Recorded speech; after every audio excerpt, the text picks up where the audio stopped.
Welcome to the Where Do Gays Retire podcast, where we help you in the LGBTQ plus community find a safe and affordable retirement place.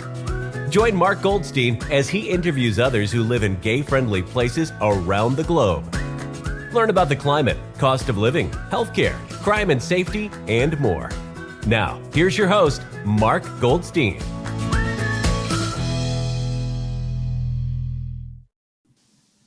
Have you ever wondered what it's like to retire in Providence, Rhode Island? Today you'll find out, so stay to the end. We have our special guest, Tim McCormick, today. Tim is 62, born and raised in Rhode Island. He has a bachelor's degree in business from the University of Rhode Island and a master's in urban planning from Hunter College, City University of New York. He left home in 1987 for San Francisco, then moved briefly to Seattle in 1990, followed by a move to New York City in 1991 for grad school. After that, he returned to Providence, Rhode Island from 1997 to 2009, then headed to San Diego and LA. Finally, in 2023, he moved back to Rhode Island to retire. He worked as a government employee for most of his career and was married to his husband for 10 years. They have 2 dogs, enjoy traveling, and own their own home. He is of Irish descent, and his husband is the first generation to have been born in the U.S. to Cuban Puerto Rican parents. After many years of living in various gay neighborhoods across America, he feels he has an excellent working knowledge of the gay community and the needs of gay men. He works as an urban planner, also gives him detailed insights into the cities where he's lived. They decided to return to Providence to be closer to family and friends, appreciating the city's lavish lifestyle. His husband attended school in Boston, so he has connections there too, and it's just up the road. He's happy to share his experience. So welcome to the podcast, Tim. Thank you so much for coming. Thanks, Mark. You're welcome. And can you tell us a little bit more about yourself and your connection to Providence and what drew you to live there and how long have you been a resident? Right. So I lived in the city of Providence for 12 years. I now live just across the city line in the first suburb on the south side, Cranston. I was born and raised here and obviously have a deep attachment to the area. I feel most comfortable here, frankly, as a lot of people from the East Coast will tell you. They leave the East Coast and they want to come back because it's a little just familiar. It's familiar. But Providence has also become a much better place than it was when I was growing up. It had some rough times. And also when I was in high school and college, the first time through, homosexuality was still criminalized in the state of Rhode Island. It was still legal to be fired from a job for being gay. So, leaving for San Francisco when I did was partly a reaction to that. So, but we do really enjoy our lifestyle here. As you said, we lived in New York and LA and Seattle, San Francisco and San Diego. So we have a good frame of reference. I wanted to kind of introduce the city a little bit because the city is it's a mix of a lot of different things. And I want to kind of give you a 60-second history because it helps people to understand the place. Sure, would love that. So it was founded in 1636 on the basis of religious freedom. And that still plays into the mix of people that are here today. I mean, the Jews escaping the Spanish Inquisition came to Providence, came to Rhode Island, I should say. All through the ages, we still hold on to that original founding principle. And the situation, as time wore on, became heavily Roman Catholic. Like the state kind of transformed into a Roman Catholic majority, which it sort of maintains to this day. Certainly, there's a lot of lapsed Catholics, but it claims to be a Roman Catholic majority. That meant that homosexuality was criminalized until 1995. Okay.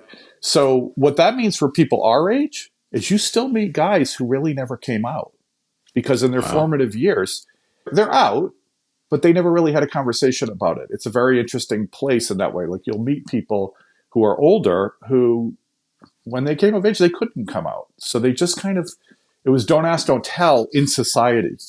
In 2011, things moved quickly after 95, by the way. In 2011, they legalized civil unions. 2013, same-sex marriage. We were the 10th state in the union to legalize same-sex marriage. 2017, we banned conversion therapy. There's no legal censorship of LGBT topics, BTQ topics. Gender affirming care for minors and adults is legal. And there is non-binary gender recognition in state law. So that just gives you kind of an understanding of the legality of living here. A little bit about the city. It's 21 square miles, 190,000 people. Providence had a devastating hurricane in 1938. Pretty much started the downslide. So if you came to Providence 30 years ago, you would have said, it's a dump. And you would have been right. It was pretty rough. The population declined from 250,000 in 1940 to 156,000 in 1980. And that's when it started the turnaround. Yeah. Like almost, it's over a third was gone. And then in the 1980s and 90s, they started cleaning it up. And it's really cleaned up now a lot. They moved the rivers, they moved the railroads, and they moved the highways to open up downtown and deindustrialize. It had a lot of heavy, the railroad tracks right through the center of the city, and they don't anymore. Things like that. Really nice waterfront boulevards along the rivers, things like that were all opened up. And today there's, 190,000 people. So it's come up from 156 in 1980. It's rebuilding. And that's kind of about the city. The other thing I wanted to give you a little bit of an understanding of is diversity, because I think it's important for people who value diversity to see what they're coming to. Providence is 45% white, 16% black, 1% Native American, 6% Asian, 19% other, and then 14% multiracial.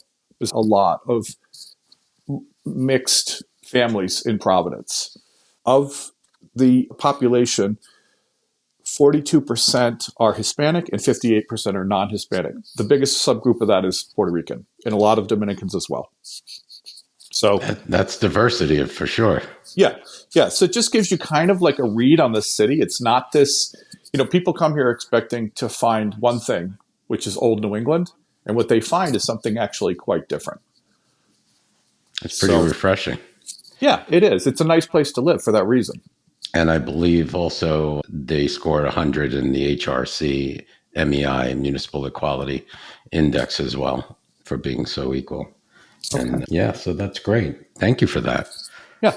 So tell us a little bit about Providence's climate and geography. How would you describe Providence climate and geography, and what are the seasons like, and how does it impact the daily life for retirees? I know they get 4 seasons. It's on the East Coast, but tell us a little bit about that. Well, it's funny because again, if you visited 30 years ago, it's not the same place. When I left here, we would get several snowstorms a year that were significant. And so when I came back, I hired a plow service, and they kind of didn't really understand exactly why I was calling from my neighborhood, because my neighborhood was so close to the salt water that it just never really accumulated. And it was kind of like moving away from Vermont and moving back to Maryland, because, 10 years later, climate change has really altered the foundation of the winters. In January, the average high temperature is 39. So that's a big difference. 3 or 4 degrees means that it's melting. Yeah, it's over 32. Yeah, and so really what happens in the winter is we get a little bit of snow. The average low in January at night is 26, so it does freeze at night. But during the day, it melts. And so the winters are what I would call mild by traditional New England standards. I will say, though, that transition between the nighttime and the daytime temperature means it's icy in the morning. I broke my elbow as a retiree by slipping on the ice first thing in the morning. So you do have to kind of be really super careful by the day and night transitions. Like you're out at night and it starts to drop and everything starts to get icy. So spring, average high 58, average low 43. Summer, average high 83. These are all for the city, by the way. And average low 69. And then in October, the average high is 64 and the average low is 51 in October. 9, 9, or 10 days of rain a year, almost year round. It kind of rains about a third of the time. So that's statistics. So it's mild. Yeah, I remember I grew up in New York City, and when I was a kid, I remember these tremendous snowstorms, even into the 70s and 80s. We had these 2-footers, these blizzards, and they're not there anymore. Right. It seems like, it's climate change has come and, left those behind, which I'm kind of glad about, It's made it easier. Compare it to New York City's temps. Do you know if it's a little colder or? No, yeah, it's a little colder in winter. I do know because when I lived in New York City, I came to see my parents every fourth weekend for 6 years. And so I would leave New York and I would notice, what's the difference? And it was about 5 degrees in the winter. Okay. Colder in Rhode Island.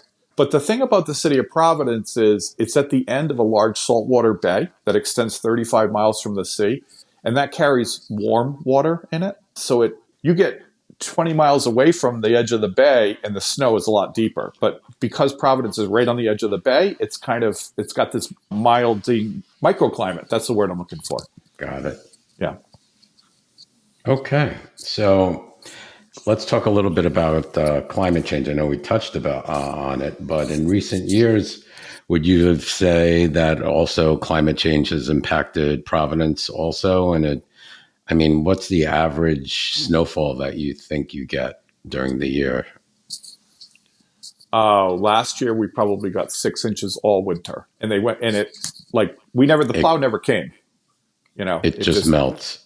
Yeah, it just melted. Once in a while I would go out and shovel a little bit, an inch or so, but it really wasn't necessary because it just went away.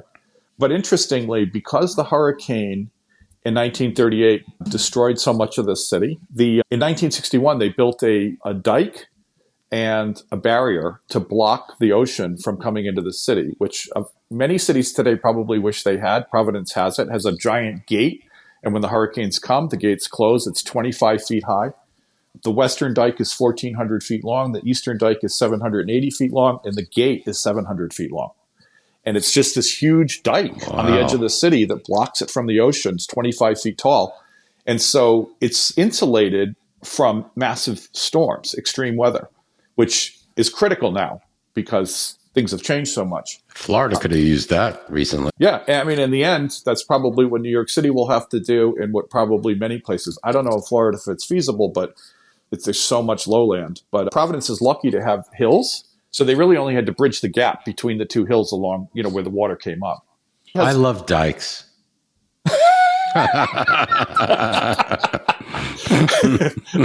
They're a mixed bag.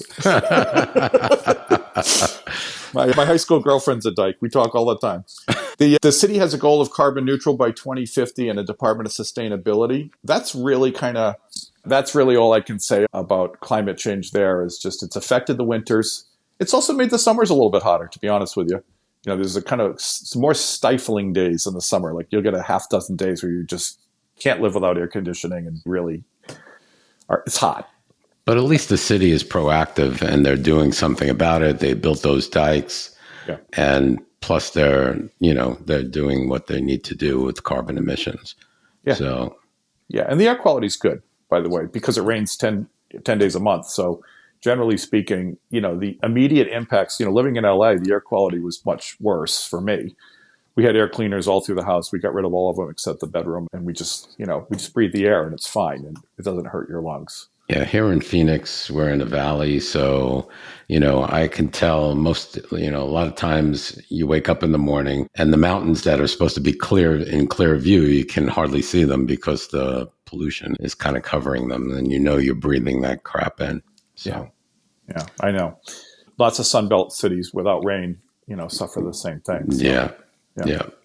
So it's always good to look for a place also. I don't think how many people really think about air quality, only those that may be affected already, with lung disease and stuff like that. But when looking for a retirement place, you should really, as well as assess the air quality as well. Yeah, I think you're right. I think if you've never had an issue, you don't think about it. And then you go to a place that has an issue and you're like, wow, my lungs hurt. Like it used to be like in the 70s when you go to a smoky bar. Yeah. But it's just living here, Yeah. So it is something to think about. And it's like, I grew up in New York City and breathing all that stuff in too. Yeah. So that doesn't help. Okay, great. Let's move on and talk a little bit about the cost of living in Providence. So what's the cost of living like compared to other parts of the country? Specifically, can you share some insights on current median home values, rental prices, and the cost of utilities, electric, gas, and water? Yeah, I can. So it's a little bit disappointing because it's gone up so much. Providence was really below average in cost for most of our lifetime. And it was one of the fastest growing appreciation prices in the country pretty much since about 2015. It's been going up really quick. The average price of a home now is about, it depends on which website you look at, but somewhere between 410 and 450. And I had a house that I sold, which was right at the median in 2020, and I sold it for 240. Wow. And that you could have done that all day long in Providence for a small house. No more, nothing for 200, anything. It's all, low fours, high threes is the basic, the bottom. Rentals, 1 bedroom average, 2,000, 2 bedroom rental average, about 2,800. This is from the MIT living wage calculator in Boston for Providence. This is Providence statistics. Utilities run about 440 to 520 a month year round. You pay more in the winter, obviously, and less in the summer. A lot of people don't use AC. That's including gas, electric, water. Yeah. Okay. Yeah. So around 400 to 500 a month. Cost of living overall is about 8 to 13% higher, depending on which statistic you look at, than the national average. So a little bit above the national average, generally. Not too awful, though. Yeah. So that's what I have for those statistics. I'll just go into groceries and daily expenses since we're here. Sure. So the groceries costs here, I think, are about average. The statistic is $390 a month per household. We probably spend more than that because we go to cheap for me.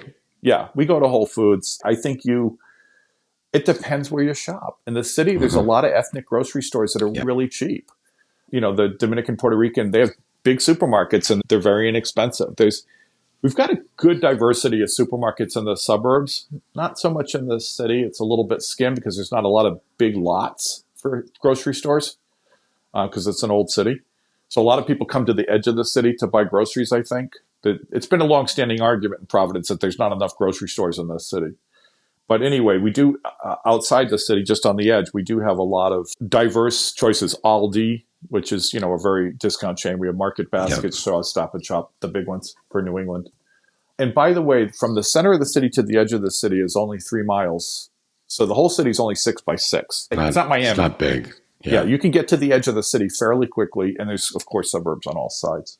The price of gas in Rhode Island, $2.99 a gallon this week. That's not bad. Yeah. Because it's in the threes here. Low threes, I think. But $2.99, yeah. I haven't seen that since I lived in Florida. Yeah, it's pretty good. We think it's good from coming from LA where it was, 6. Oh, especially on the East Coast. Yeah. It's good. Yeah. So that's a little synopsis of, so a little bit higher than national average, but not exorbitant. Awesome. Well, thank you for that. I'm happy that you researched that and gave some perspective on cost of living. That was great. How about, is Providence a walkable town, and what type of transportation do they have? Do they have a downtown? Kind of explain how it's all set up. Is it a grid or? Yeah, it's not a grid. It's a traditional East Coast radial city where, it has a very prominent center downtown, and all the main boulevards lead out like a bike tire, a bike wheel, the spokes, hub and spoke from downtown. It is very walkable. There's sidewalks everywhere in Providence. The problem is you don't have the diversity of retail that you want to have in established middle-class neighborhoods that have been there for 30, 40 years. So Providence had a lot of poverty in 1980. When the population started to regrow, much of the city was pretty derelict. When I moved to Providence in 1997, there were 25 abandoned houses within a quarter mile of my house. Wow. So it was, I didn't move to the best neighborhood, but still, there's no abandonment in Providence now, very little. It's come back. Mm-hmm. But retail follows people slowly. And so there's not enough grocery stores. There's not enough big pharmacies walking. I mean, you can find them, but it's not like you're going to walk out your front door and every neighborhood has a row of cafes and wine bars and everything you need. That's just not how the city is set up. Right. You have to drive. Yeah, or take the bus. And there is a statewide transit system. And of course, there's rideshare, and then a lot of people are on bikes and scooters and things like that. No rail. So we have Amtrak. The Boston to Washington Amtrak comes through, and there's a station in the city. There's no local subway or surface rail system. The Boston surface rail system does come to Providence, but it stops in Rhode Island only 2 stations. So it's not a local system for us. It stops in the city of Pawtucket and the city of Providence, which is just the first suburb on the north side, city of Pawtucket. So, yeah, you can get into Boston on their rail system. You can go to, around, but you're really in the city of Providence. You're on the bus, you're walking, or you're riding your bike, or you're driving. Give us some perspective. How far is Boston from Providence? 50 miles. 50 miles. Well, not too bad.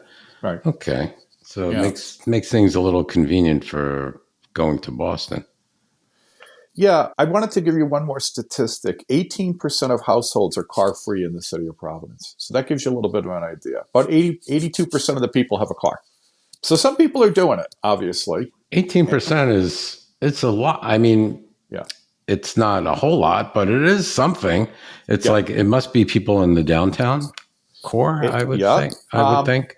And students. We have 8 universities in Providence. So a lot of the students are, not necessarily bringing a car. There's not a lot of room to build more parking in Providence unless it's garages. Like I said, it's cut up in little lots. Brown University's never had enough parking. Johnson & Wales in downtown's never had enough parking. They never will have enough parking. So they restrict students. But that makes a lot of people walking. Right. That's the nice part. That actually gets people up and out and on the streets. So most people I know who can afford a car have a car. Yeah. And I'm equating it a little bit to Phoenix too. Yeah, I live in the Midtown area, so I could walk to a few places, a couple of restaurants, but not many. Right. Yeah, I could take a long walk to a pharmacy, to another pharmacy, but you need a car. Yeah. Pretty much. If you chose very carefully because of disability, you might be able to set yourself up. Yeah. Just the right spot. Yeah. If you just come here and move in somewhere, it's not going to work. It's just walking. Yeah, I hear you. All right. Let's rolling right along. Let's talk about the gay community, the LGBTQ community. Can you tell us what it's like? Is it visible? Do they have gayborhoods? Is there any specific neighborhoods or events or venues that cater to the LGBTQ community? Yeah. So the exclusively gay bar, there's a lot of mixed places. And when I say mixed, I mean really mixed, like almost gay, strong gay flavor, not necessarily gay exclusive, but the exclusive gay bars are all in downtown Providence and they're all walkable. So if you want to call that a gayborhood, you could, but very few people live there who are gay. Like I don't know any gay people who live there. We go downtown, we go to the bars, we go home. Downtown as a living destination probably attracts a different group of people and more, I think actually more retirees.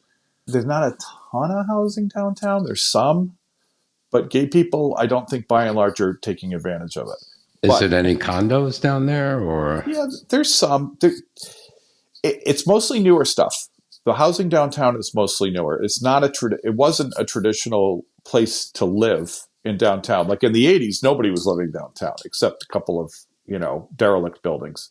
Now there's a few. But, when you go to see cities like Atlanta or Phoenix, where, the development is so robust, Providence built 550 housing units in 2023. That's like one building. Like it's not, right. There's not a lot, so it's mostly traditional wooden housing in the neighborhoods. Walk up 3-story apartment buildings or single family homes or side-by-side duplexes, things like that. That's where most people live. But anyway, the eight gay bars downtown, many mixed gay-friendly cafes, pubs, neighborhood bars. There's gay nights in straight bars. And you see that, like there's a thing called beers, not bears, beers and queers on Monday night. Yeah, Monday nights at a straight brewery, that happens. And then apparently at that, they advertise a lot of other things. So that's a way in. There's 2 gay saunas. There's a lot of sex-related businesses in the city that cater to the community. It's got a fairly robust sex industry and in Providence, even for straight people. There's even straight hookup clubs. Wow. Providence has traditionally been the sexual freedom capital of New England, and I couldn't necessarily tell you exactly why, but I do think it has something to do with organized crime. But anyway, the city I was born into had, gay movie palaces, like, old theaters where the marquee had naked men on them, when I was a little kid in Providence. Like, it's always had this kind of this. And now, of course, it's, it's legal and it's out in the open. And the other thing that is huge is Pride. We have a night parade in Providence, and the festival is all weekend. And it's just a huge, I don't know how many people were there this year. I went, and maybe 100,000 people. It was massive. All of downtown was shoulder to shoulder. It was really. Do you have a gay community center? Do you know? I don't know about that. I haven't seen that when I did my research. There's so many. There's a gay clinic. There's a place called, what the heck was it called? Oh, there's a website for a clearinghouse for gay information, queerri.com. Oh, I know where it was. In the notes I took for arts. A place called Small Format Providence, which is a queer creative cultural center. So not like a gay community center. Right. There's a feminist-led artist in residency program called the Dirt Palace, and they have 2 buildings in Providence, and they have all kinds of artist in residence events and things, and that's a very queer space. Providence has a lot of hybrid spaces. It's not like the gay community is segregated. There's more like a gay / arts / queer mix of people. Right. Got it.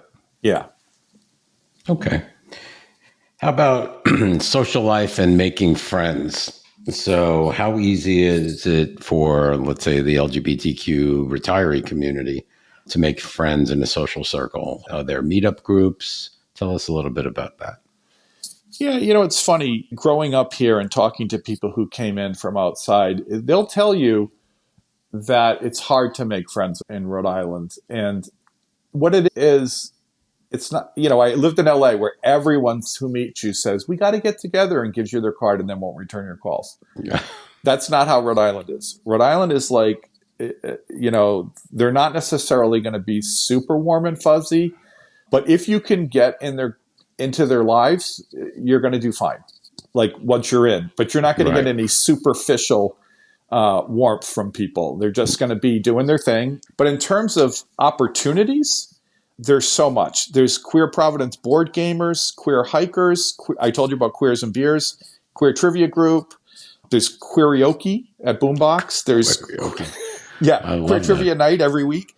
There's Outlook Sports has softball, soccer, pickleball, running, kickball, football, flag football, dodgeball, and then there's a gala is the bowling group my husband belongs to, all gay league, gay bowling league. So they do have a lot.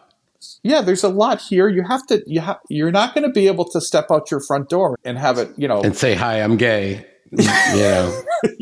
Where are my gay friends? Yeah. But there's a lot more opportunities than just the bars. And if you make an effort and you're persistent and you invite people to your home, they will reciprocate your invitation, and that's how you'll get to know them. I mean, it's like, have join a bowling league and then have people over, and the rest will happen. Yeah, absolutely. I agree. Yeah. And that could be anywhere. So, okay.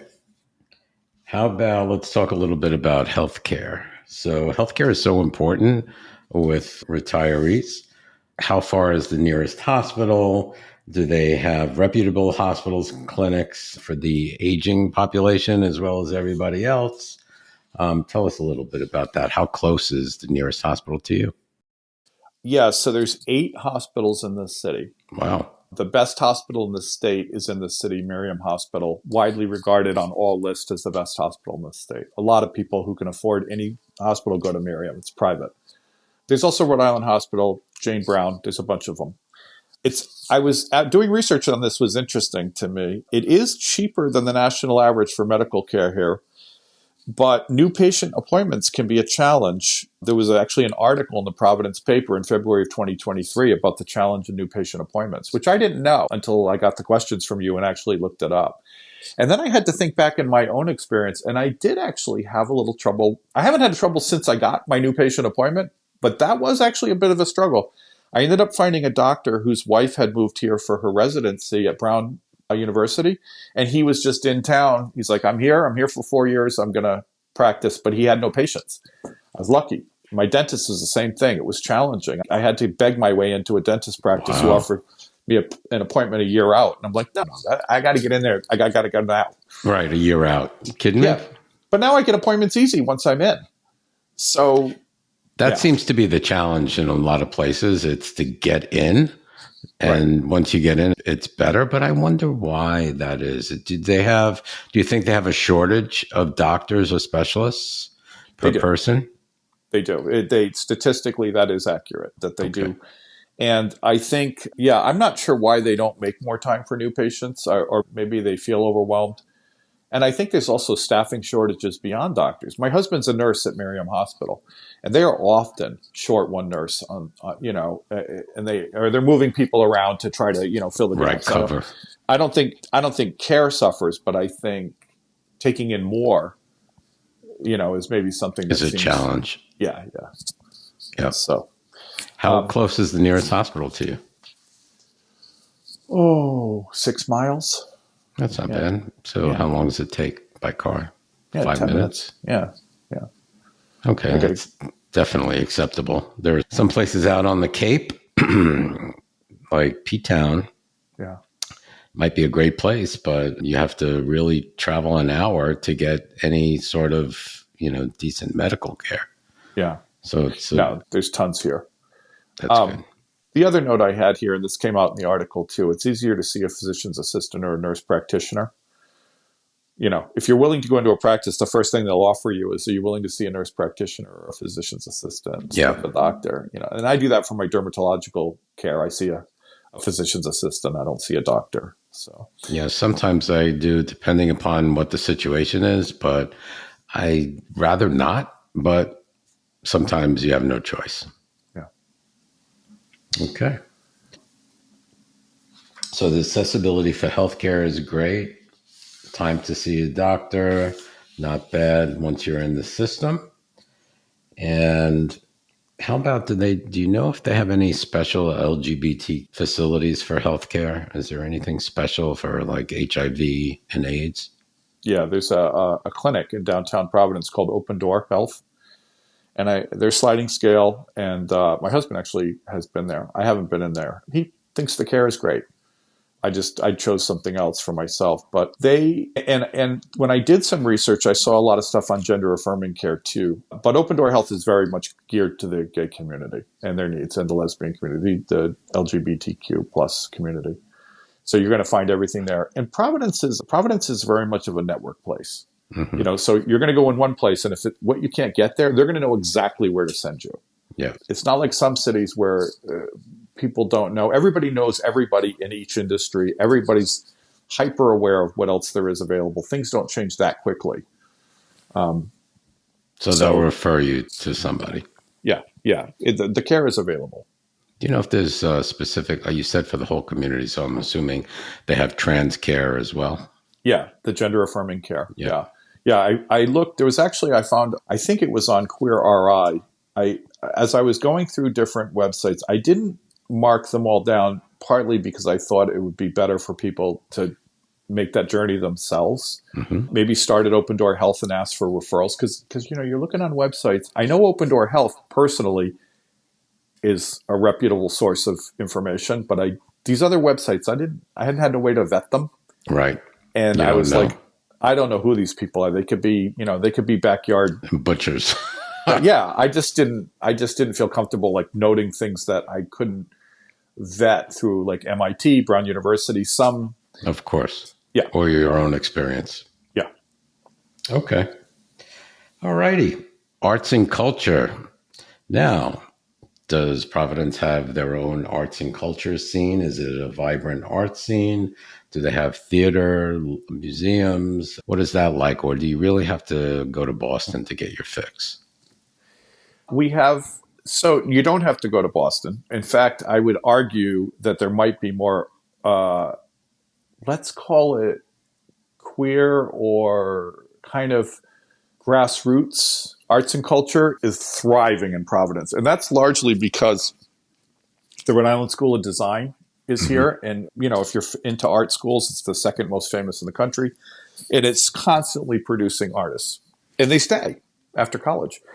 And I mentioned the Dirt Palace before. There's a show at the Dirt Palace right now called Scandalous Conduct, a Fairy Extravaganza. And it's a gay guy in residence who's putting together a musical. And he's, I went on, I clicked on it. He's like raising money to, get this show going. And there's all kinds of stuff like that. There's several artist in residence art spaces. AS220 is probably the most famous one. They have all kinds of sort of art / drinking / they might have games. They might have other things going on at the same time. These kind of hybrid parties where it's art, it's music, it's fun, it's people, it's dancing, it's eating, it's everything. And it's all thrown together in a space. Sounds like fun. It is. And it can be anything. There's a restored fire station that's doing stuff like that. On the big theater stuff, we have 3 big theaters in the city. One is Veterans Memorial Auditorium. They'll do traveling shows, opera, things like that. We have Providence Performing Arts Center is a huge house. And they do, the traveling Les Miserables, Cats, Phantom of the Opera, all those shows come through. The big ones. Yeah, do that house. And it's a big house. It's a little bit bigger than I'd like. It's actually, I think it's like 5,000 seats. It's a huge, old 1920s, theater, nice. But it's big.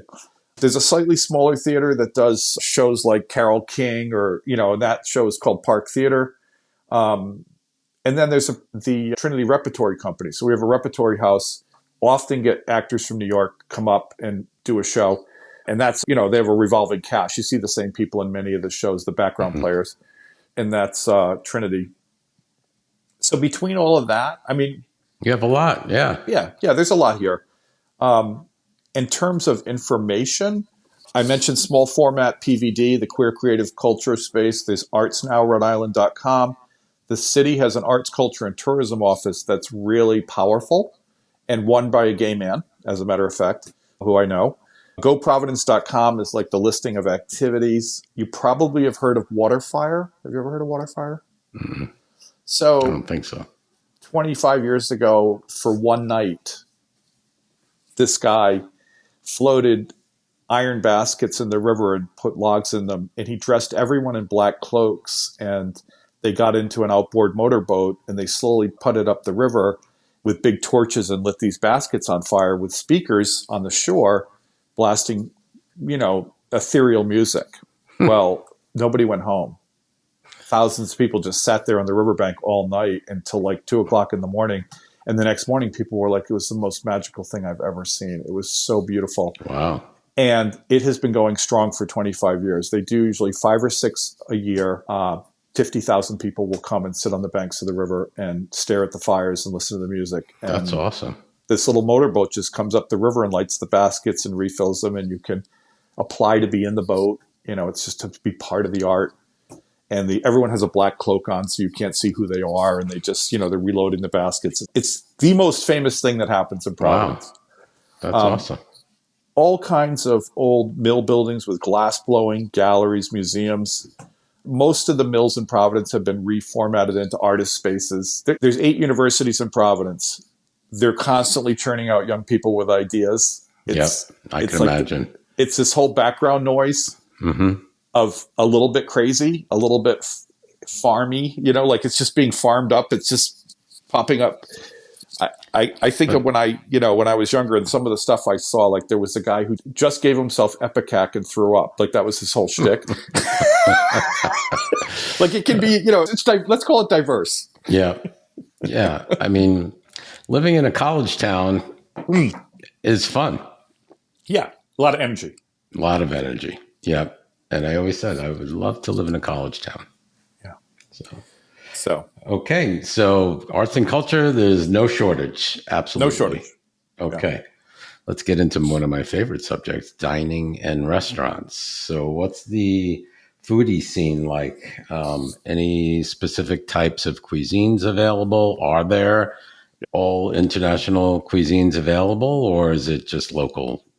Yeah, no. Well, We have a traditional Little Italy, which was an Italian-American neighborhood in the 1950s, still has 25 Italian restaurants in a row. And, it's a fun place to go. You're not necessarily going to have, your James Beard Award or, Right. Michelin guide, but you're going to have a good time, with red checker tablecloths or some variation. I love that, though. It reminds me of New York. It's fun. It's fun. So we have a Little Italy that's called Federal Hill. There is a culinary program at Johnson & Wales University, and the big complaint in Providence is that it churns out new chefs who find a storefront, open a business, do really well, and then relocate to New York or Boston. So there's a lot of turnover of new ideas. There's also some established places that are very good. I have a little sampling here. Places that are famous enough that they get written up in a magazine called Eater Boston. There's a Peruvian restaurant, Los Andes. There's a raw bar, which is getting national praise, called Gift Horse. Dolores is a Mexican restaurant. Gracie's for special occasion. There's vegan place called Plant City. Another place called Aguadarte, which is, I think, one of the parents of the chef is from Portugal and one from Mexico. Nice. Yeah, there's seafood restaurant Dune Brothers, which I guess is on wheels. I haven't been to that, but I'm interested now that I found it. Al Forno has been famous for my entire life, and they do brick oven pizza, and it's exquisite. I mean, it's like a gourmet restaurant, but it's brick oven pizza. Mm-hmm. There is a restaurant called Troop, which is a mix of hip hop culture and street food. So it really is got a lot to offer. Yeah, a lot of different stuff. And again, the big complaint is some really cool stuff comes up and then relocates out, but some stuff stays. I feel obligated to mention, because I am retired, that if you just want to go out and get chicken parmesan or a chicken dinner for $15.99, there's also places to do that. We've got a couple of local chains here that, we went out last night with dessert. We're out of there with tip for $53 for two of us. That's great. Hey, We're on fixed incomes, so we got to be careful. Yeah, there's two local chains, Greg's and Cello's, and they're in the city. And I go to them, I'm at Greg's or Cello's once a week, because it's just a cheap night out and I don't have to worry about it. And it's not fancy and it's not fine dining, but it's always reliable.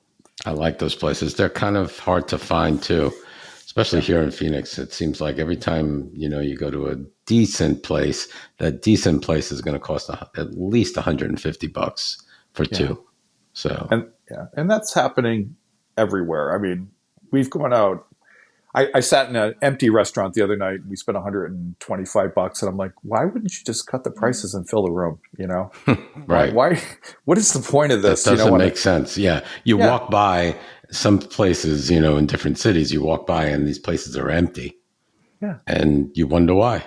Yeah, maybe on Saturday night they fill it, but on Thursdays, give a free glass of wine, do something, cut the price. But they just don't. Shit. Yeah, when we were kids, they would, they'd have Tuesday night, they'd have two entrees and, they would have things. Right. It seems to have all died. But anyway, very diverse. That reminds me of growing up in Brooklyn. We had this Chinese restaurant. We used to go. It was a 99-cent special. This was in the 70s. And that would be for lunch. So you'd get choice of any entree, your fried rice, your egg roll, the works for 99 cents. Yeah. Can't beat it. Yep. Those days are gone. Yeah. Okay, so a good choice of restaurants. Excellent. I wouldn't run out of restaurants if I moved there. No. No, because the one you like probably closed. He moved to New York. Yeah. So. Okay. Let's talk a little bit about crime and safety. So, how safe is Providence for retirees? Could you provide some insights to the city's crime rate and which areas might be considered safe or less safe? Yeah. So, good news and bad news. I would take the bad news first. I'll start the bad news. Providence is statistically only safer than 12% of the cities in the country. So it's only ranking in the bottom third for safety. The good news is it's all property crime. So there's very little violent crime in this city, but break-ins are car thefts, car break-ins, and home break-ins happen. And so the statistics are 3.4 violent crimes per 1,000 people per year. So 3 people out of 1,000 have something happen to them, to get mugged or something. Right. And 25 property crimes per 1,000 people per year. So it's 10 times as much property crime as there is violent crime. And that was my experience living there. Like somebody broke into my house, nobody ever mugged me, and that happened to me. Never when I was home, but it did happen. Mm-hmm. And I think that's consistent. That is the statistic. So it's not the safest city, but a lot of it is, someone breaks your car window and steals something off the seat of your car. That kind of stuff. I was going to say, is there a lot of auto theft? Yeah. Well, auto break-ins, stealing the stuff in the car, taking the stuff out of the back seat. The guy who just worked on my house said, they go in the back of his pickup truck. If he leaves anything in there, he forgets he puts a hammer in the back of the truck. It's gone in the morning. People are, yeah. But the question is, did you leave your door open in the car? Number one. Yeah. And did you put your wallet in the car? Yeah. In plain view. What's up with that? You can't leave anything in plain view in the car. You got to clear out your car. Yeah. So the safest neighborhood statistically is the East Side. The East Side is the traditional posh side of Providence. When I was a kid, it was the only neighborhood that anybody with means lived in. The rest of the city was pretty derelict. That's no longer the case. People are living all over the city of Providence now. They've gentrified much of the city, or at least diversified. Like when I first moved to this city, I moved into a neighborhood with tons of abandoned buildings. It was old Victorian mansions. I bought a 4,000 square foot house for $79,000. Oh my God. National Register Historic Place. What a steal that was. Well, yeah, but the prices never came up before I sold. So, you had a great lifestyle. You had all this room, you had all this, space, but and it was a lot of gays, but we lived in a rough area, and that's changed. The neighborhoods have stabilized. The abandoned buildings have been retaken. But the traditional posh part of the city is the safest part of the city statistically on a map. And then the rest of it's a patchwork quilt. Like, it's not like you could say it's all on this side. Like, the there's east a little side bit here, a little bit there. There's spots that things are happening. If there's a more dangerous side, it's probably the south side. But there's plenty of areas on the south side where there's lots of middle class people living, and they're doing fine. So, if you go and you ask a real estate agent, they're just going to take you to the east side if you're coming into downtown. They're not even going to show you the rest of the city. But it's also a little boring. All the art spaces and everything, most of that's not happening on the east side. The east side is very sort of old money, staid, traditional wealth, if you will. Mm-hmm. And the sort of more queer spaces and things are happening in other neighborhoods peppered around. So you got to kind of if you're going to come, look at the whole thing before you decide. Yeah, look at the whole thing. You have to go there to see for yourself, and go at night to see if you feel safe. And, tell you the truth, I'm not getting any younger. I was just 67 yesterday. I want to live in a place that I don't have to look behind my shoulder when I'm walking, whether it be broad daylight or 2 a.m. if I have to run my dogs out to go to the bathroom. I don't want to feel like there's a chance of getting mugged. Yeah. That's just the way ain't got time for that. So that's me. And, that's one reason when we moved back to the city, we didn't move to the city.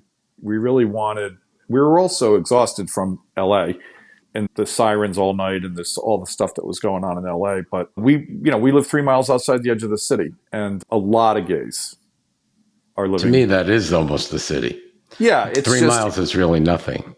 Yeah, it's just far enough. It's just a little bit to get away from all of the noise and the riffraff or whatever. Right. And we can walk around here any hour, day and night. It doesn't matter. It's not a problem. And, and people diagonally across the street's a gay couple.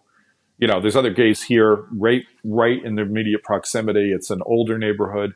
They love the mid-century modern houses in our neighborhood. All the gays buy up the mid-century moderns. And, it's fine. There's no issue. Like, nobody in our street raised an eyebrow when we moved in. We were a little bit curious, but they're like, yeah, that's good. Yeah, here too. It's pretty, when you live in the city, it's very diverse. Right. So, yeah, the more you live in the city, the more accepting it is.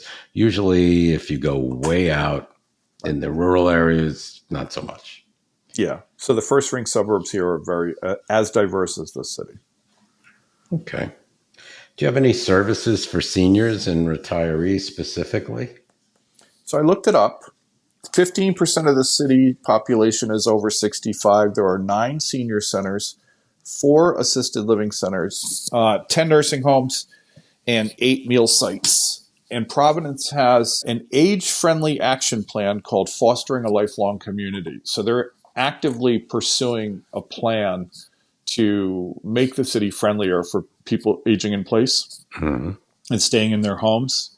I don't think 4 assisted living is like a huge number of assisted living. Like it's, again, the development, just anything that would have been built recently, there's not that much development going on. There's some people in Providence will tell you it's going crazy with development, but if you come from other cities, it's not so much. It's not so much like in LA or Atlanta or Right. Miami, where there's cranes all across the sky. One building goes up in Providence, people are like, "Oh my God, everything's changing." Right. But it's not. So, and to be honest with you, much of Providence is a staircase-based city.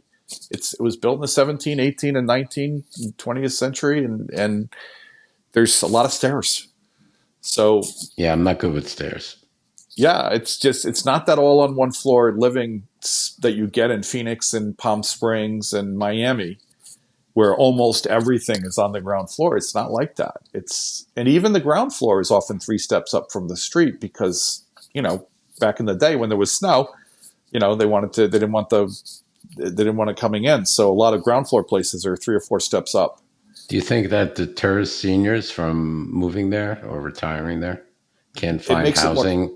It makes it more challenging. Yeah. Yeah. And I think not only that, and my career was in transportation and in urban planning and transportation, it makes it more challenging to remain there, not necessarily to come, because when you come, you're in better shape than you are later. And, you go get a knee replacement and you come back to your 3 steps on your front porch. Well, for the first 6 weeks, you can't do it. No, you can't do it. You literally can't do it, depending on how you did in the replacement. So I think more, it doesn't stop people from coming, but I think it stops them from staying. Yeah. To me, it's a big thing too. Just being now stairs are out of the question for me. I mean, I used to when I lived in Stamford, Connecticut, we had a duplex. And I remember once when I think I sprained my ankle and I literally had to crawl up the stairs to the bedroom. Right. So, yeah, stairs are not good. Then you get the other argument. Oh, it keeps you young and healthy and strong, which it could. Yeah, but that's fine. But if you have a disability already, that's not going to help. So, yeah, my experience working in the field and I worked on the disability transportation for the state, was that it was emergencies that drove people to these crossroads. What do? I got severe deteriorating vision suddenly, and now I can't drive my car and I'm in a gated subdivision. What do I do? I'd say, well, you have to move. You didn't think ahead enough, right? And yet you're going to have to move because you can't live in a gated subdivision. The state can't press the button at the front gate and get in there and help you. Right? Like you're out of luck, or you get or you're paying. You're paying private. Yeah. But if you want to get the state and the city to help you with things, you're going to have to do your part and set yourself up in a space that's going to accommodate you as you get older and more feeble. Yeah. It's the plain truth. Yeah. No matter where you are. Yeah. And you got to think about that. It's another talking point and something to contemplate before moving to your retirement destination. Yeah, we're adding a ground floor master suite onto this house, and we only have 1 step down to the front, and we're not. Smart. Yeah, and other people on our street, they're all on 1 floor, but there's a hill in their front yard, so they have to go 8 steps down to the driveway, and it's like, well, what good is that? Right. You have to climb down. Yeah. To your driveway. So anyway, Okay. How about services for seniors and outdoor activities and recreation? Is there parks or is there specifically senior community places that seniors could go and hang out or do whatever they want to do? Well, Is there pickleball somewhere?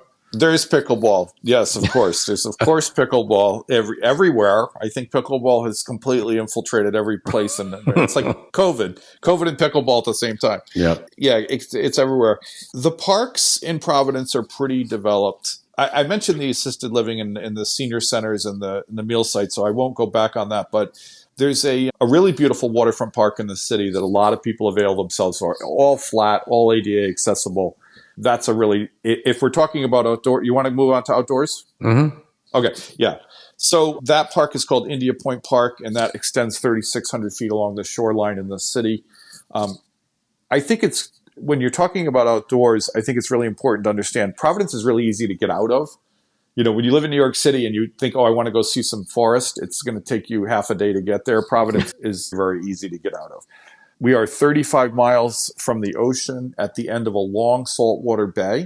All along the sides of the bay, on one side, there's a bike path going all the way down. There's parks on both sides. There's beaches at the end, at the other end. There is also a bike path extending all the way from the city of Providence to the Connecticut line called the Washington Secondary, if you just want to get on your bicycle and ride off street. There's Lincoln Woods, which is a forest, a state park forest. It's just a little bit past the edge of the city.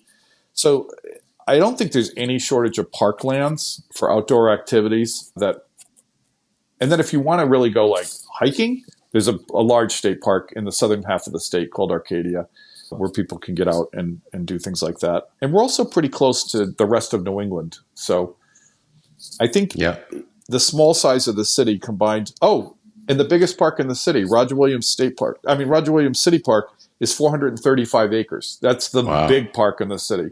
And that's more of a Central Park, New York type park. So it's all mowed grass and kind of wandering pathways. And, the temple to music is there. It's this like little Roman temple and, pretty things and swans and swan boats and stuff like that. So there's enough. Like Balboa Park in San Diego. Yeah. Yes, it's very similar. I like that. Okay, so you have enough recreation, waterfront, and you mentioned a waterfront area, right? Yeah, so the freshwater river comes through the city and has walkways on both sides, and then it goes down and meets the saltwater, and there's a park called India Point where you can kind of see down the bay. So it's not the ocean, it's the bay, it's the saltwater bay, but yeah, you could probably, without crossing a street or just, walking along the riverfront, you could probably walk for a mile, just on the riverfront. So nice. Yeah. Are there any restaurants on the riverfront, or is it not set up that way? It is as you get closer to downtown. India Point Park is exclusively a park, but it's a ribbon park. So you would walk out from Wickenden Street, which is all restaurants, into the park. And it's not a far walk, maybe an eighth of a mile into the park. And then when you turn and come up the river into the city, there are restaurants along the edge of the park. So it gets more like, it gets narrower and narrower as you get towards downtown. And the park is just kind of a ribbon of grass with, things along the sides. Gotcha. But then India Point is kind of more like a park, if you will, down towards the ocean end of it's a little hard to describe. But yeah, you can walk around, you can stop and have some lunch, and there's nice recreational opportunities. Nice. There's one interesting feature that's new in the city that I'll tell you about because it's become sort of it's just interesting. The freeway used to go right through downtown. I mentioned that at the beginning. Mm-hmm. And when they took the freeway out of downtown, there were pillars in the water of the river to hold the freeway up. And the water mud from the 1800s was so polluted with pollution from back then, they didn't want to disturb it. And the cost of trying to contain that pollution when they disturbed it was going to be very high. So some artist came up with the idea, why don't we just build a wooden footbridge on the old freeway piers and just have a wooden footbridge across the river? Well, they ended up doing this. And it's very wide. And it's become a place to hang out. Last year, I went to a New Year's Eve party there, and about 50,000 people showed up, and all on this bridge and on both sides. It's become a new center of activity for kind of pop-up events, let's call it that. And it's a footbridge in downtown. It's really cool. It's a wooden footbridge. Yeah. That's awesome. How about proximity to other cities and travel? Like how close does Providence have an airport? Yeah, it's just outside the city. It's PVD is the Providence Airport. It's the Rhode Island State Airport. Green is the name of it. And it's where does it go to? Like where would the flights go to? It's international. It's got a couple of international flights. Direct flights to Florida in the winter, Atlanta, fly to Denver. Most of the big hubs have, I mean, you can't really fly direct everywhere. Like you can't fly to LA, but you can fly to Atlanta and on. Yeah. Or New York. Nobody really goes to New York to go to the airport because Boston has as much as New York does in terms of that kind of connectivity. Right. Okay. But if you want, like if I'm flying to LA from Providence, I fly to Atlanta first and then go on. So it's connecting. Right. Yeah. So it's not a hub for anybody. JetBlue, Delta, American, they're all out of there. It's a medium-sized airport. Is the proximity to other cities, is it closest to Boston or what other cities are? Yep. An hour from Boston, 3.5 hours from New York City. Amtrak is very good back and forth, and the Massachusetts Bay Transit Authority train into Boston. Our local bus service here that's express is called Peter Pan. It's like kind of the Greyhound. And that goes back and forth to New York and Boston. We have Provincetown, Western Mass, lesbian community in Western Mass in Northampton. Northampton. Yeah. Ogunquit is not far, there, and of course, P-Town. But, we go down to New York. You can go down to New York on an overnight. It's 3.5 hours on the train. Boston's even easier. Yeah, Boston for an evening, New York for an overnight. And then, of course, D.C. is just beyond, on the same track. So we're on that. The railroad track through Rhode Island is the busiest track in the country from Boston to Washington. The Amtrak. It's busy. Yeah. So there's a lot of activity, a lot of opportunity. Great. How about housing options for retirees? And do they have any LGBTQ housing options at all? Not that I know of. I didn't see anything specific. Although because it's not hard to be gay in Providence, I don't think there's probably, in time that will come, I'm sure everywhere, but right now it's just there's not enough demand. Gotcha. People don't feel unwelcome enough elsewhere, I think, 60% of the houses in the city are owner occupied, 40% rented. 14% of the housing stock is deemed affordable in Providence. And as I told you earlier, they're only adding about 500 units a year, which is not very many. Just not a lot of development. A lot of walk-ups. I think that's going to be one of the major challenges for people trying to relocate here is trying to find no stairs. Yeah. If you don't have a lot of money. If you have money, you can go downtown and buy a brand new condo and you're fine. Right. But if you're coming here that's going to cost you a fixed income, you're probably going to end up in one of the beautiful old Victorian wooden houses that you fall in love with, but you're going to have stairs. Yeah. How about taxes, financial considerations? How favorable is Providence when it comes to taxes for retirees? Does the state of Rhode Island have any tax breaks for seniors or offer in terms of income and property tax? How is that? Yeah, not great news on that score. No. They do. Rhode Island taxes Social Security and pensions. They do. The state sales tax is tied with two other states for the highest in the nation at 7%. The state income tax is 3.75 to 5.99, depending on your income.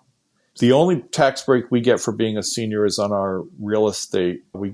Most of the towns and cities in Rhode Island will freeze your taxes once you turn 65 at the rate, or even like my parents just didn't pay their real estate taxes and it comes out when you sell.